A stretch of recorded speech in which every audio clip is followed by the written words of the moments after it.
Good morning children.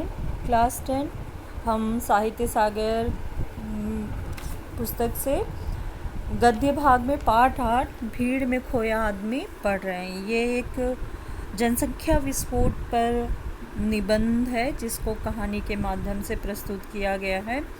तो हमने देखा कि जनसंख्या के कारण न तो रोज़गार मिल रहा है, ट्रेन बस इनकी हालत ऐसी है कि छतों पर बैठकर लोग आ रहे हैं और घर मकान मिलना मुश्किल हो गया है। शहरों का विकास हो रहा है, दूर दूर तक आबादी फैल रही है, लेकिन फिर भी जनसंख्या के कारण लोगों को रहने के लिए और खाने के लिए सुविधा नहीं मिल रही है।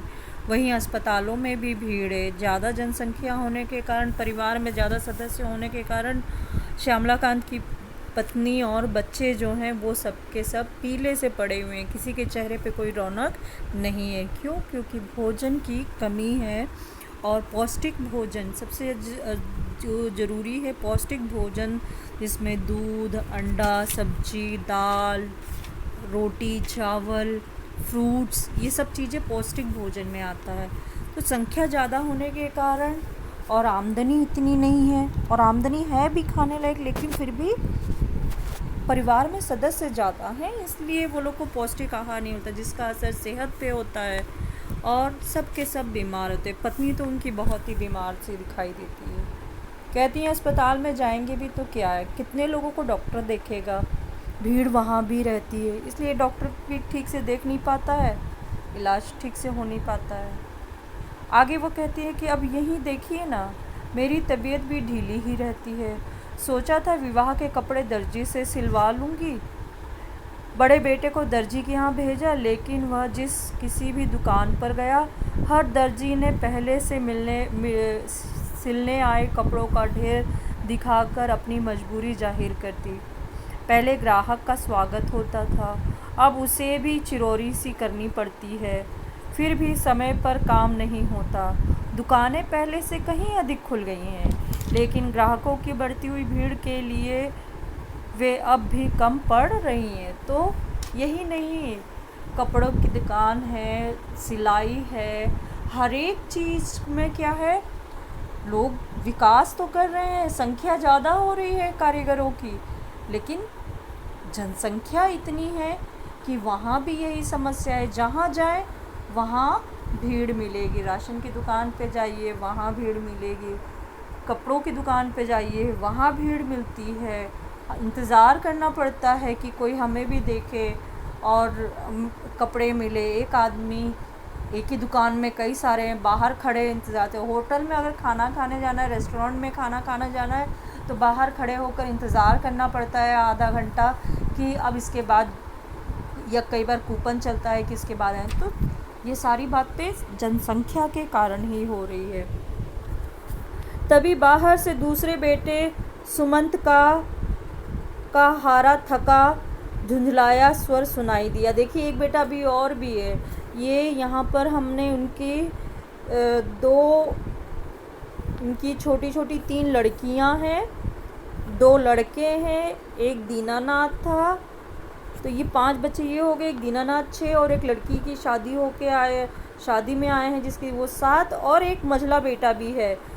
तभी बाहर से दूसरे बेटे सुमंत का हारा थका झुंझलाया स्वर सुनाई दिया।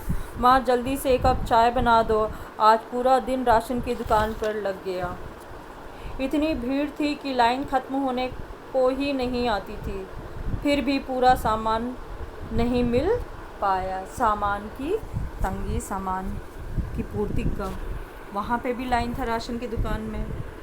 इस तरह से उनके 8 बच्चे तो ये पता चले। मैं सोचने लगा, आखिर इस सब का कारण क्या है।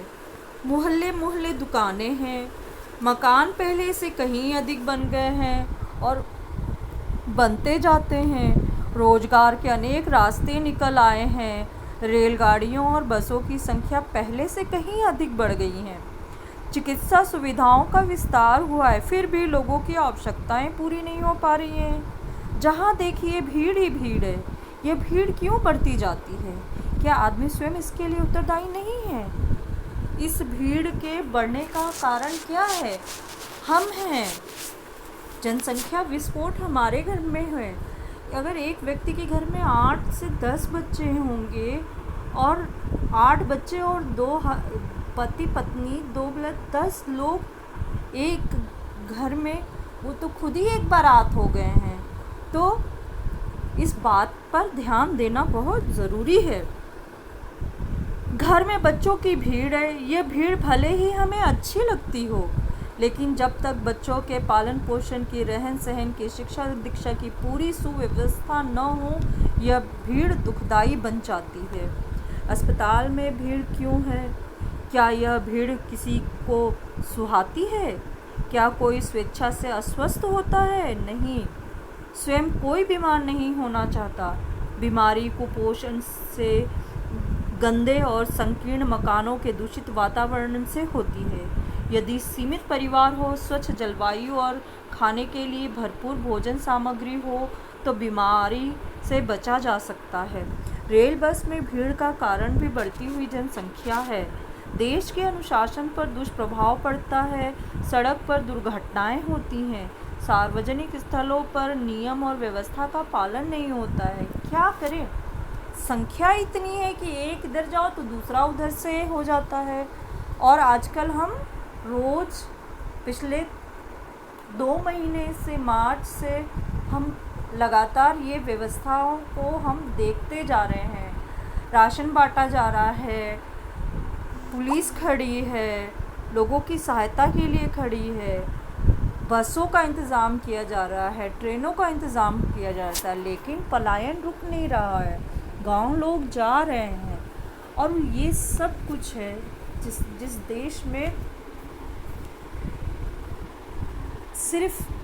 जिस देश में 1 करोड़ के 1.5 करोड़ के आसपास की संख्या केवल उसकी होगी, मज़दूरों की होगी, उस देश की क्या दशा होगी।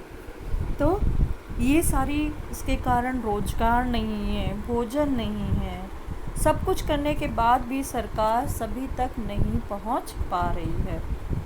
तो इन सब चीज़ों का कारण सिर्फ जनसंख्या है। जिस काम के लिए आदमी दफ्तर, कचहरी, अस्पताल, स्टेशन आदि स्थानों पर जाता है, समय, शक्ति व धन व्यय करके भी वह कार्य सिद्ध नहीं कर पाता। वह स्वयं भीड़ में खो जाता है। भीड़ में खोया आदमी शायद यह तो समझ ही जाता है कि यह बढ़ती जनसंख्या का परिणाम है। मुझे अपने मित्र श्यामलाकांत को अब इस भीड़ का रहस्य बताने की आवश्यकता नहीं है, क्योंकि वे स्वयं इस विपदा को झेल रहे हैं। उनके घर में खुद ही इतनी जनसंख्या है। ऐसा लगता है कि यदि समय रहते हमारा देश अब भी नहीं चेता यानी सचेत हुआ, अलर्ट हुआ, श्यामला बाबू की तरह परिवार बढ़ाता गया, तो वह दिन दूर नहीं जब वह स्वयं इस भीड़ में और इससे पैदा होने वाली समस्याओं में पूरी तरह से खो जाएगा। तो व्यक्ति जो है, घूम फिर कर चक्र जो उसका है, वो भीड़, हर जगह भीड़ है, हर जगह भीड़ है। व्यक्ति की अपनी सब कुछ उसका क्या है, खत्म हो गया है। इंसान क्या हो गया है, भीड़ में खो गया है। उसकी आवश्यकताएं, उसकी ज़रूरतें, वो सब कैसी हो गई हैं, सब सीमित हो गई हैं। भरपूर मात्रा में जो उसे मिलना चाहिए वो नहीं मिल रहा है। इसके अलावा हम देख रहे हैं कि इसमें शासन व्यवस्था में तो है ही कि व्यवस्था सुचारू रूप से चल नहीं रही है। इवन बहुत सारे ज़्यादा परिवार होने के कारण क्या हो रहा है कि बच्चों का पालन पोषण ठीक से नहीं हो रहा है, भोजन उनको नहीं उपलब्ध हो रहा है, शिक्षा नहीं मिल पा रही है। ठीक से शिक्षा नहीं मिलेगी, उसकी ठीक से व्यवस्था नहीं होगी, तो जीवन अपने आप दुखदाई हो जाएगा। तो बच्चे बहुत ज़्यादा होने से कोई बहुत खुशी नहीं है, अच्छी बात है, लेकिन अगर हम उनको पूरी तरह से उनको शिक्षा देने में, भरपूर भोजन देने में, स्वास्थ्य देने में, अच्छा वातावरण देने में अगर सक्षम नहीं है, तो ये सब एक दुख का कारण हो जाएगा। अकारण बच्चे बीमार पड़ेंगे, इससे खुशी थोड़ी ना होगी। और वो सब किसके कारण होगा? वो सब इसके कारण होगा क्योंकि जो वातावरण है,